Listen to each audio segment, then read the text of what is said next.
So, I'm Jag Panesar, and I'm going to be talking today about SEO brand. Where should you be placing your marketing budgets in 2023? So, imagine this. You visit Google to search for, let's say, a HR consultant. You don't recognize the company in position 1, but you think you might have heard of the company in position 2.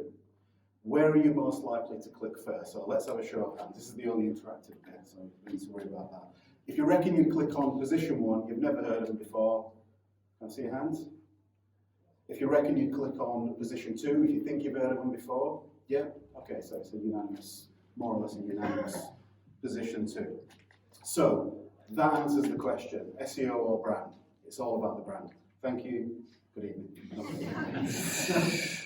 Okay, so what we'll cover today, the stuff I'm going to be talking about is the importance of getting your brand present in the right place in 2023, the best order to approach your marketing planning for 2023, and understanding what type of marketing activity fits in with which stage of your prospect's buying process. Before I do that, I'm going to talk a little bit about Expand. So we're a full-service digital marketing agency. We've been going for 15 years. We're based in the lovely Saltaire.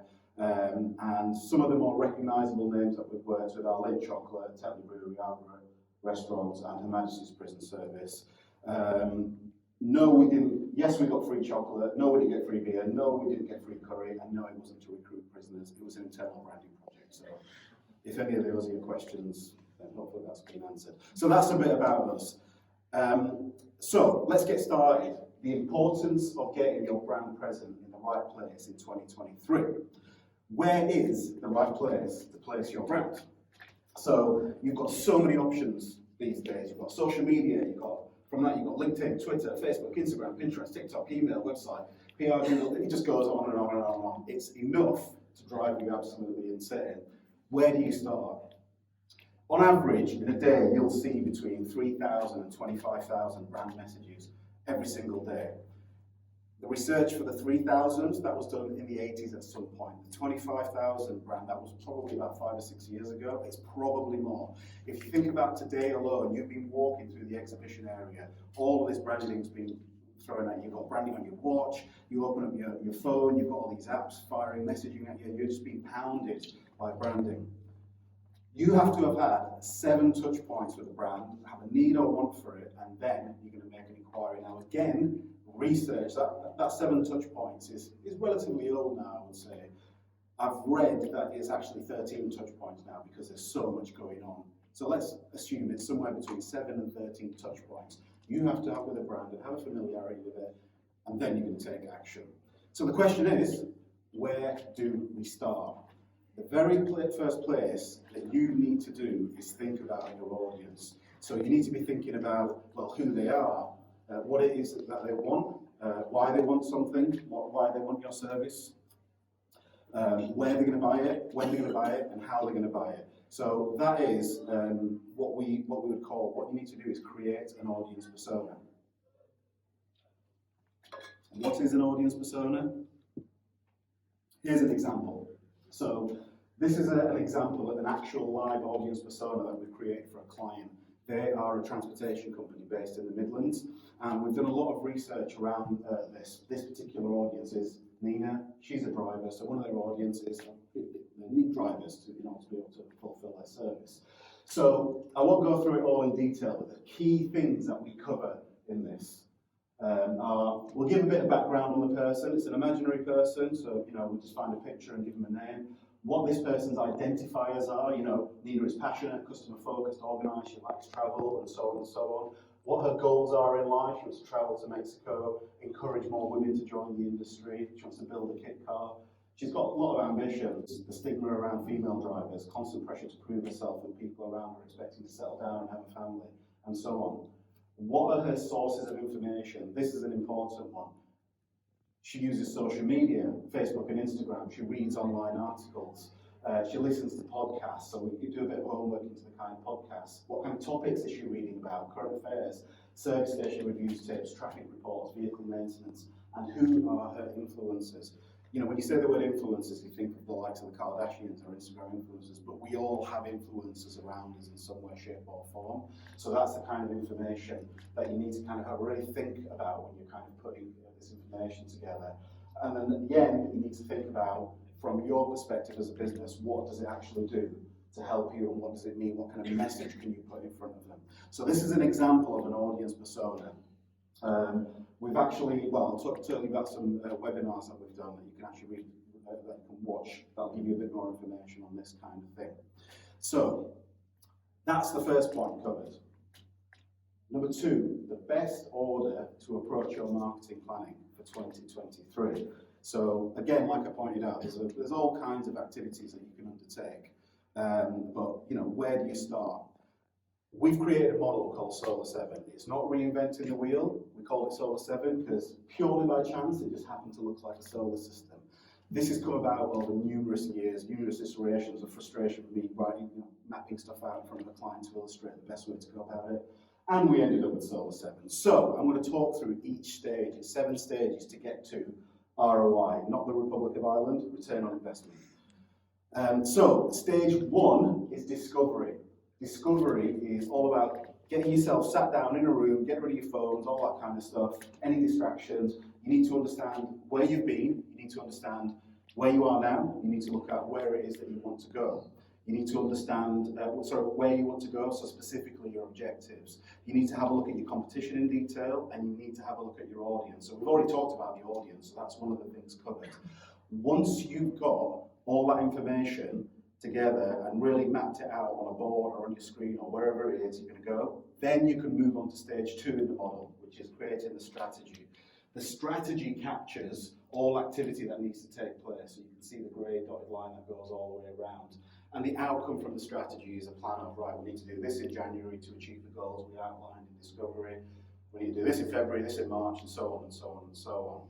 So the strategy captures all activity associated with the things I'm about to talk about. So stage 3 is your brand or your message, and that's at the heart of the model. That is your fundamental foundation in your business. And your brand is so much more than your logo. Your brand is, how you make people feel. It's your tone of voice, it's your key messages. It's getting your individual values of the people within the business across in a way that it speaks to the target audience. Because people buy from people, it's all about sharing values. So that's your brand and your content, your brand and your message. That is the fundamental part of all marketing. Stage 4 is your website. So you need to get your brand and your message onto your website. And that's a bit like, I describe that as the sun in your solar marketing system. Stage 5 are what we call the planets. So these are all the different channels that you would use to drive traffic to your website. So you've got, search marketing, social media, email, advertising, and PR. Now, this is a generic model, so there are all kinds of different channels that you can put out there, but this gives an overview of kind of the process that you need to go through. And you'll see the arrows that kind of link into each one. If you remember, I was talking about 3,000 to 25,000 marketing messages a day. You need to be present across as many relevant audience platforms as you possibly can. So going back to the audience persona, I was talking about, right, what kind of media does Nina use? So if we know what kind of media it is that Nina uses, we know that, we need to be on LinkedIn and we need to be in the Business Desk magazine or whatever it is. So that's stage 5. Stage 6 is review and measure. The number of times we come across a business where they say, right, well, we're doing social media, or we have a website and we don't know how well it's working for us. It's because they're not reviewing and measuring. You need to know what the key performance indicators are that you need to look at and see what's working well. The stuff that's working well, great, put some more budget into that. The stuff that's not working so well, get an understanding of why it's not working so well. And that, folks, is what ultimately leads to the return on investment. Because if you're measuring it, you can manage it. So that is the order that you need to be looking at. In your own organizations, you need to have a think, the most common thing is people say, they'll go straight for the kill for the branding and the website because that's the fun, sexy stuff. They don't want to do the strategy stuff because that's all boring stuff and whatnot. Over 15 years, I can categorically say organizations that follow this as an order. And like I say, it's not reinventing the wheel. We've just labeled it as Solar 7. But when they're following this process, they're the ones that get the best return on investment. So, number 3. Understanding what type of marketing activity fits with which stage in your prospect's buying process. I'm going to talk about sales funnels. So, the sales funnel is a process that we all go through, whether we're buying a packet of gum, or buying a house, or everything in between. We all go through this process in our mind. So I'm going to talk about it in relation to a B2B buying scenario. But before I do, I'm going to go back to one of the very first slides. Think about the HR consultant and the company on position 1 you don't recognise, and the company on position 2 that you think you might recognise. Keep that in your mind. So, this is a generic. There are very detailed sales funnels that you can get. But I'm going to talk you through each stage. So, awareness. So, I'm connected with HR providers on LinkedIn. I see their posts on LinkedIn. I read about them on, say, thebusinessdesk.com, a bit of PR, and I've seen them advertise their services. So, I'm aware of their services, and I have that need or want. I've had, let's say, numerous touch points. I need a HR consultant for my business. So I then move into stage 2, consideration. So I go to Google, I search HR consultancy leads.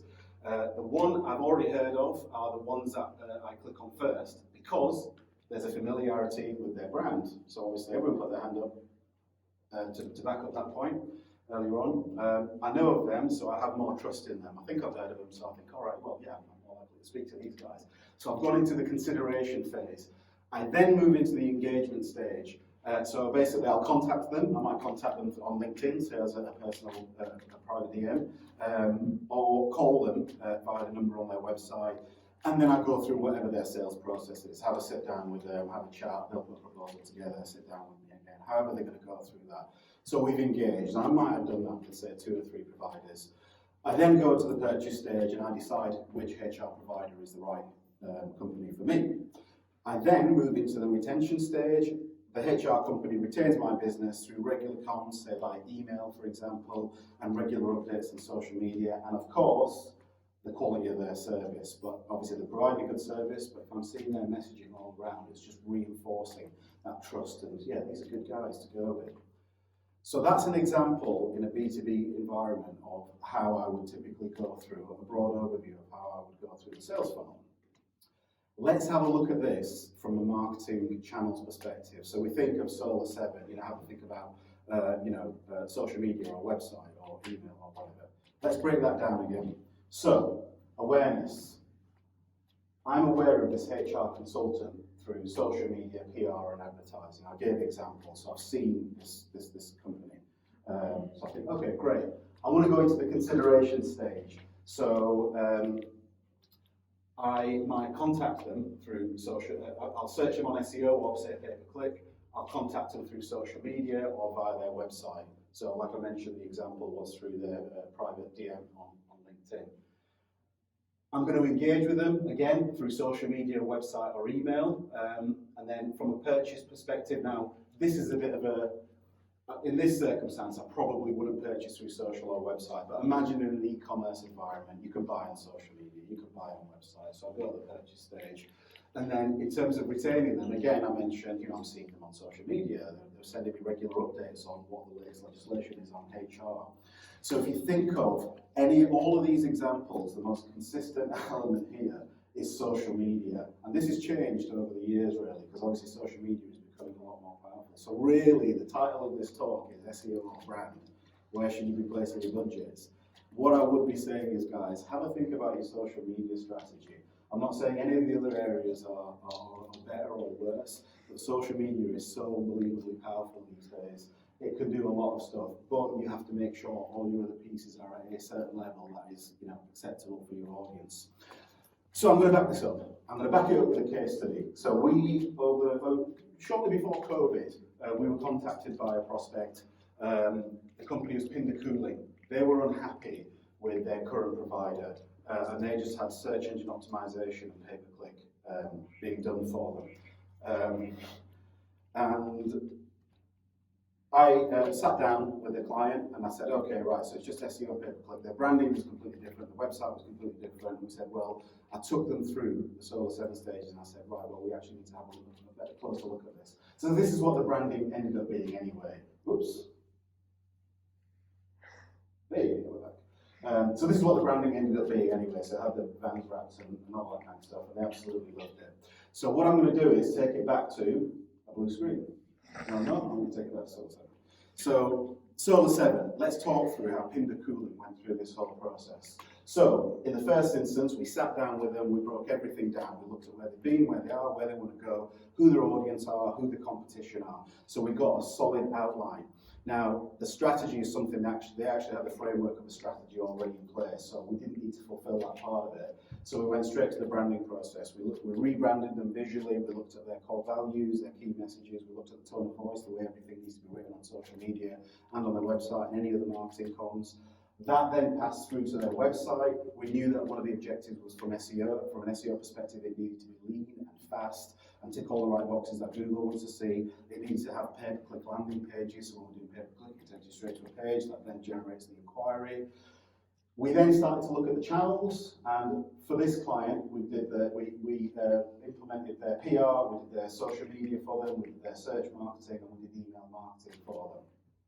And of course, while all that was happening, we were reviewing and measuring what was working and what wasn't working. What did that result in? We continued to work with this client.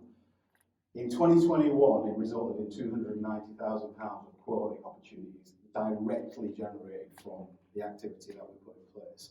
Why is that? It's because we followed a very specific process, and this particular result for that 12-month period was significantly better compared to previous 12-month period. That was the first 12-month period we were able to actually record.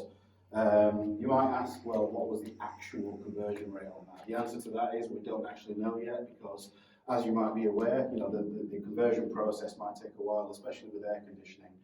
It might take a little while. So the question is, where should you be placing your budgets? The answer is, folks, it depends on where your business is in the Solar 7 process. Every business is different. So what I would urge you to do is have a look at the Solar 7 process and just think about what you're fulfilling in order to kind of get there. So, SEO or brand, guys, that's the question. The reason you click on the second company is because you were already aware of their brand. So the answer really is brand. So, you should now have a better understanding of the importance of getting your brand present in the right place, the best order to approach your market planning, and understanding what type of marketing activity fits with which stage in your prospect's buying process.